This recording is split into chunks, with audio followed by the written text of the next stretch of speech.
Hello everyone, मैं हूं आपके साथ डॉक्टर अंकित गोयल। देखिए, आज बात करने वाले हैं एक ऐसे इंपॉर्टेंट टॉपिक की जो हमारी लाइफ में कहीं ना कहीं हम डेली यूज़ करते हैं। जैसे मैं आपसे कहूं, कई बार ऐसा हुआ होगा कि आपने अपनी बाइक या अपनी कार जो है वो रिपेयरिंग के लिए दी है, और अगर सामने वाला पर्सन उसमें कुछ लॉस कर दे तो आप क्या कहते हैं, आप इसी को हर्जाना भरना पड़ेगा, इसी को ही लॉस बियर करना पड़ेगा। क्यों? या आपने लॉन्ड्री के लिए अपनी शर्ट दी है तो वो पर्सन लायबल होता है कि वो आपको आपका सामान वापस कर दे।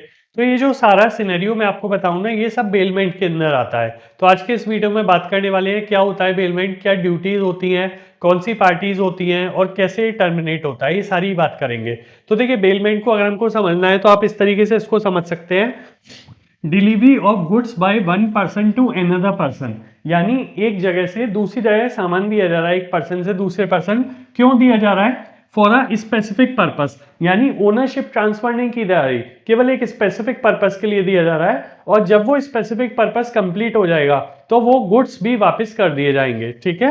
And after the purpose is done the goods must be return और डिस्पोज्ड एज अग्रीड। यानी सपोज कर लीजिए, अगर आप एक पर्सन है और आपके एक लॉन्ड्री वाला है या प्रेस वाला है, आप कुछ भी बोल सकते हैं, आप उसको क्लॉथ्स दे रहे हैं। और आप क्यों दे रहे हैं? एक स्पेसिफिक पर्पस के लिए दे रहे हैं कि वो आपके क्लॉथ्स को आयरन कर दे। जब वो आयरन कर देगा तो आप उसको, आपके क्लॉथ्स आपको वापस करने पड़ेंगे।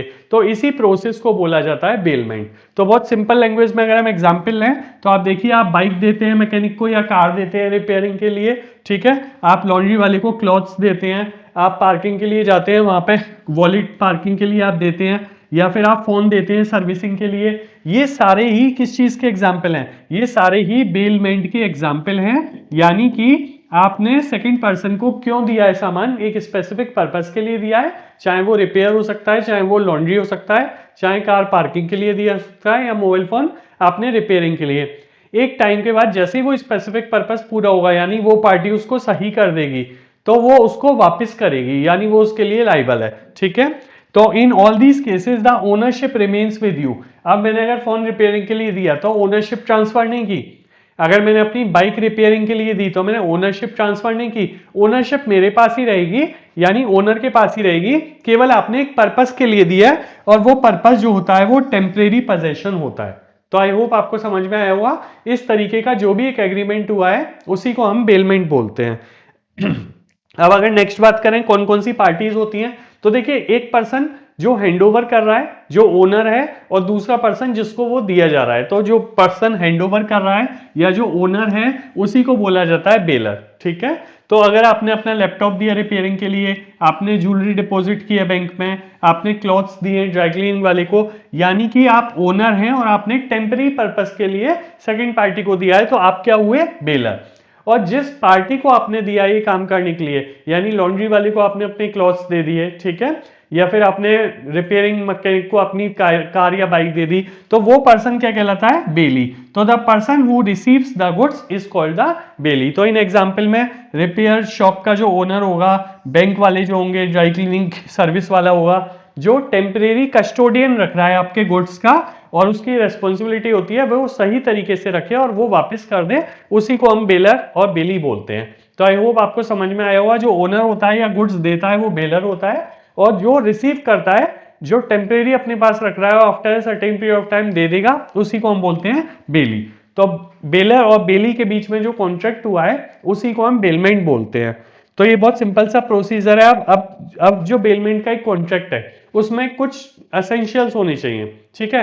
कहते हैं ना कि कॉन्ट्रैक्ट में कुछ एसेंशियल होने चाहिए, कुछ पॉइंट्स होने चाहिए, अगर वो मिसिंग होंगे तो वो वैलिड नहीं माना जाएगा। इसी तरीके से एसेंशियल एलिमेंट्स क्या है? तो सबसे पहले तो डिलीवरी ऑफ गुड्स होने चाहिए। अगर डिलीवरी ऑफ गुड्स नहीं है तो बेलमेंट तो हुआ ही नहीं। गुड्स तो जाने चाहिए ना एक पर्सन से दूसरे पर्सन के पास। तो actually you hand over your phone to the repair person. ठीक है। तो ये पहला सबसे पॉइंट है कि हैंडओवर होना चाहिए। दूसरा क्या है? सेकंड है गुड्स मस्ट बी मूवेबल। आप अपना फोन दे रहे हो, आप अपना लैपटॉप दे रहे हो, आप अपनी कार दे रहे हो, तो ये सब अगर आप रिपेयरिंग के लिए दे रहे हैं तो जो गुड्स है वो मूवेबल है। इमूवेबल गुड्स बेलमेंट में नहीं आते। तो अगर हम बात कर रहे हैं लैंड की या कुछ ऐसे इमूवेबल गुड्स, तो वो नहीं आते। ध्यान रखना है, गुड्स मस्ट बी मूवेबल। ठीक है। थर्ड है स्पेसिफिक पर्पस। अब आपने अपनी कार क्यों दी है? रिपेयरिंग के लिए दी है। आपने बाइक या लैपटॉप क्यों दिया है? रिपेयरिंग के लिए। आपने क्लॉथ्स क्यों दिए हैं? ड्राई क्लीनिंग के लिए। आपने बैंक में ज्वेलरी क्यों रखी है? डिपॉजिट पर्पस के लिए। तो कोई भी ये जो आप दे रहे हो इसका क्या है? एक स्पेसिफिक पर्पस है, तो एक पर्पस भी होना चाहिए, ठीक है। रिटर्न और डिस्पोजल, अब जिसको आपने गुड्स दिए हैं वो आपको, आपने तो गुड्स दिए, तो पहला पॉइंट तो ये हो गया delivery of goods. Fourth point क्या है? रिटर्न ऑफ गुड्स, यानी अब आपको बेली को ये लाइबिलिटी होगी कि वो गुड्स को रिटर्न कर दे जैसे ही पर्पस फुलफिल हो जाए। जैसे ही कार या बाइक रिपेयर हो जाए, लैपटॉप रिपेयर हो जाए, फोन रिपेयर हो जाए, क्लॉथ्स ड्राई क्लीन हो जाए, वैसे ही वो उसकी लाइबिलिटी बन जाती है कि वो आपका सामान वापस कर दे, वो अपने पास नहीं रख सकता और ना ही अनऑथराइज्ड यूज कर सकता।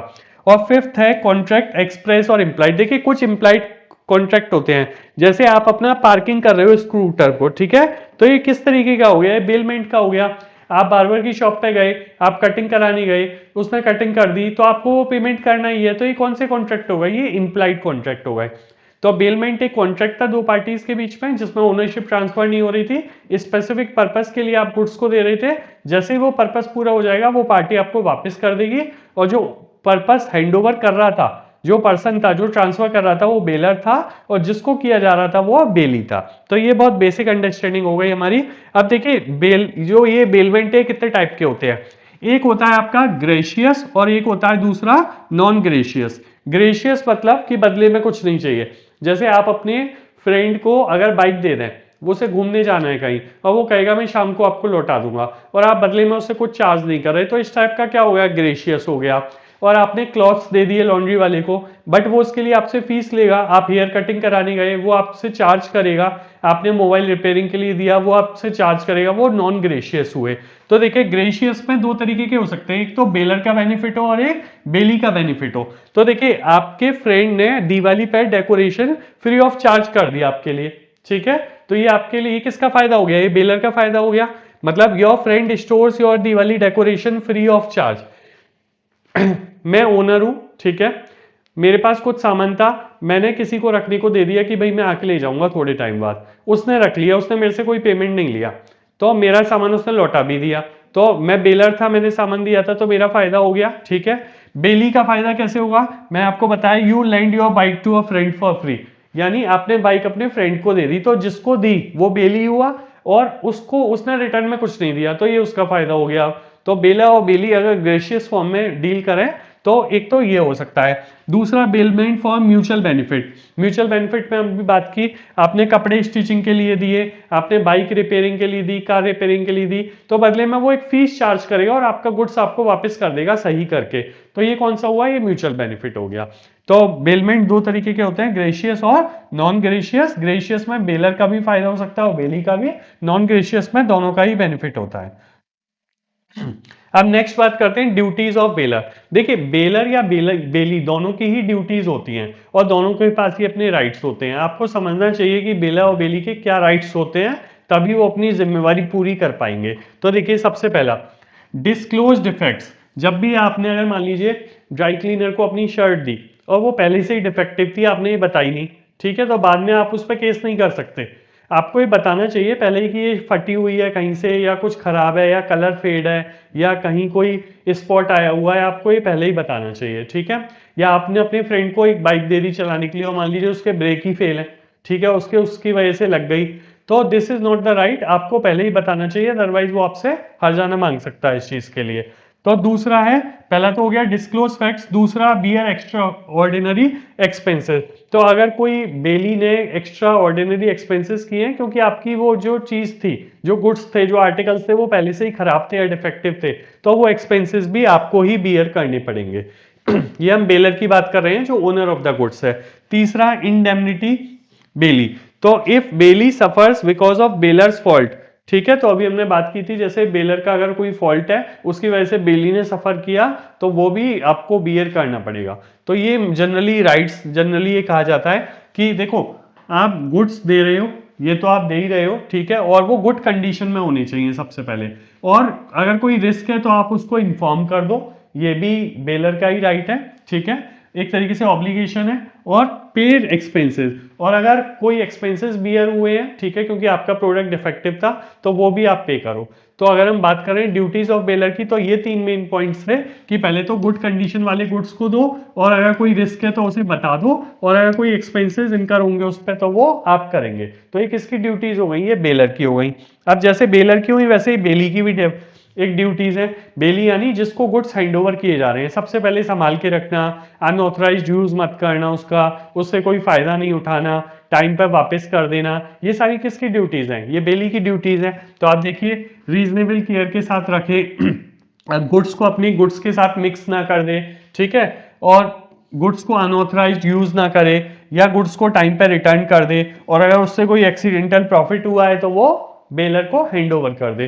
तो ये सारी किसकी ड्यूटीज हैं, ये बेली की ड्यूटीज हैं। तो मैंने यहाँ पे एग्जाम्पल भी लिखे हुए हैं, अगर आप और डिटेल में एग्जाम्पल समझना चाहते हैं एग्जाम के पॉइंट ऑफ व्यू से, तो आप वीडियो को पॉज करके इन एग्जाम्पल्स को और देख सकते हैं अभी, ठीक है। अब राइट की बात करें तो देखिए बेलर का तो राइट ये है कि अपने गुड्स को सही तरीके से ले ले, जो गुड्स दिए ना वैसे ही गुड्स उसको वापस मिले, ये उसका राइट है। बेली की राइट की बात करें तो राइट टू कंपनसेशन, अगर देखिए मैंने अभी आपसे कहा कि ये बेलर की ड्यूटी होती है कि वो बता दे कोई डिफेक्टिव प्रोडक्ट तो नहीं है, बट अगर कोई प्रोडक्ट डिफेक्टिव था, ठीक है, और मान लीजिए आपने अपना फोन दे दिया अपने फ्रेंड को रखने के लिए, और वो डिफेक्टिव था, उसकी बैटरी खराब थी और उसकी बैटरी फट गई, जिसकी वजह से जो बेली है उसको नुकसान हो गया, लॉस हो गया, तो कंपनसेशन के लिए बेली बोल सकता है बेलर से। दूसरा राइट टू रेम्यूनरेशन, ठीक है, तो जो बेली है अगर नॉन ग्रेशियस फॉर्म में है तो लॉन्ड्री वाला आपसे, या हेयर कटिंग वाला आपसे, या रिपेयरिंग वाला बेलर से क्या कह सकता है कि भाई हमारा हमको पेमेंट दे दो, जब पेमेंट कर दोगे तभी हम आपके गुड्स रिटर्न करेंगे। या right of lien can retain possession until dues are paid, तो जब तक आप उसका पेमेंट नहीं करते, जब तक बेलर बेली का पेमेंट नहीं करता, वो गुड्स को अपने पास रख सकता है बेली। रिफंड कब करेगा, गुड्स को रिटर्न कब करेगा, जब उसका पेमेंट हो जाएगा। और right to sue third parties, तो अगर कोई थर्ड पार्टी है जिन्होंने बेली के पास जो गुड्स है उनको डैमेज कर दिया, तो उनके अगेंस्ट भी स्यू कर सकता है वो। तो ये जनरली किसके राइट्स होते हैं, ये बेली के राइट्स होते हैं। अब नेक्स्ट बात करते हैं, एक स्पेशल टाइप का बेलमेंट होता है जिसको प्लेज बोलते हैं, ठीक है, तो सेक्शन 172 176 के अंदर आता है इंडियन कॉन्ट्रैक्ट एक्ट के अंदर। तो प्लेज क्या है, देखिए बेलमेंट ही होता है, bailment of goods as security for payment of a debt of performance of a promise. अगर आप इसको देखिए एग्जाम्पल को समझ में आएगा, giving gold jewellery to a bank to secure a loan is the most common example of pledge. तो हम कहते हैं ना हमने लोन लिया उसके बदले अपनी गोल्ड ज्वेलरी रख दी, तो एक तरीके से बेलमेंट ही है, आपने ओनरशिप ट्रांसफर नहीं की अभी, ठीक है, आपको वो गुड्स वापस भी मिल जाएंगी, आपकी ज्वेलरी वापस भी मिल जाएगी, पर अभी आपने उसको प्लेज कर दिया है, ठीक है।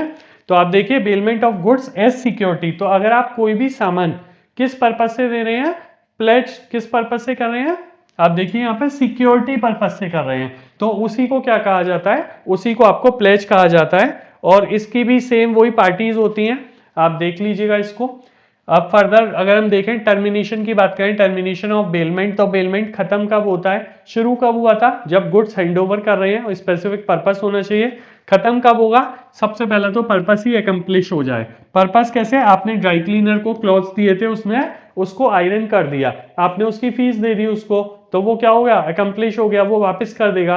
आपने कार या बाइक रिपेयरिंग के लिए दी थी, वो रिपेयर कर दिया, आपने उसको उसके चार्जेस दे दिए, वो आपकी वो एकम्प्लिश हो गया, वो आपको वापस कर देगा। एक्सपायरी ऑफ टाइम, कभी कभी फिक्स टाइम के लिए देते हैं, जैसे लॉकर हमने लिया बैंक में, तो bank locker rented for 1 year, तो जैसे ही टाइम कंप्लीट हुआ वो ऑटोमेटिक टाइम एक्सपायर हो गया, तो वो बेलमेंट भी कंप्लीट हो जाएगा।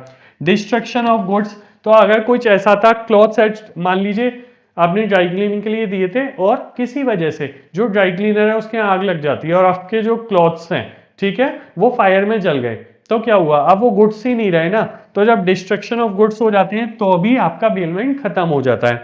और fourth misuse of goods, तो आप देखिए if bailee uses goods in an unauthorised manner bailment can be terminated, remember the bailor can claim the damages for any loss caused. तो ऑब्वियस है ये सारी, मतलब अल्टीमेटली आप ये देखिए कि जब एक ऑब्जेक्टिव पूरा हो जाता है या वो पर्टिकुलर जो प्रोडक्ट सर्विसेज है वो रहती नहीं है, अवेलेबल ही नहीं है, तो ऑटोमेटिक वो टर्मिनेट हो जाता है। अब जिसकी वजह से लॉस हुआ उस पर जो बेलर है वो फर्दर उस पर स्यू कर सकता है, केस कर सकता है, वो आगे का सेकेंडरी प्रोसेस स्टार्ट हो जाएगा। तो आपने देखा होगा कि जनरल लाइफ में भी हम बेलमेंट को बहुत यूज करते हैं, बट हम जनरली समझते नहीं है कि एक तरीके का बेलमेंट के कॉन्ट्रैक्ट में हमारी डीलिंग है।